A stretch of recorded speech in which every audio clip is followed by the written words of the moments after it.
কাজের চাপ, পরিবারের দায়িত্ব, টাকার চিন্তা, পড়াশোনার চিন্তা, ক্যারিয়ার নিয়ে চিন্তা, সম্পর্কের টানাপোড়া সব মিলিয়ে মাথার ভিতর এক অদৃশ্য ঝড় বইতেই থাকে। এই ঝড়ের নামই ক্রনিক স্ট্রেস। দীর্ঘস্থায়ী মানসিক চাপের ভেতর দিয়ে যাচ্ছেন, যা ধীরে ধীরে শুধু মনকে নয়, শরীরকেও ভেঙে দিচ্ছে।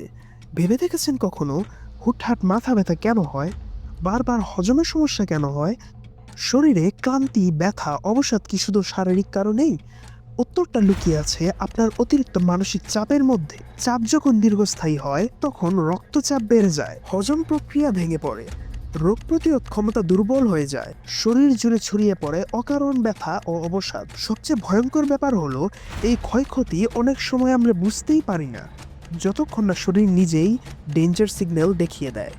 দীর্ঘদিন ধরে জমতে থাকা চিন্তা, উৎকণ্ঠা আর দুশ্চিন্তা শুধু মনের মধ্যে সীমাবদ্ধ থাকে না, বরং নিঃশব্দে আপনার শরীরকে ভেতর থেকে অসুস্থ করে তোলে। তাই চাপ হালকা করুন, নিজের শরীর মনকে একসাথে যত্ন নিন এবং ফিরিয়ে দিন নতুন শক্তি আর সতেজতা।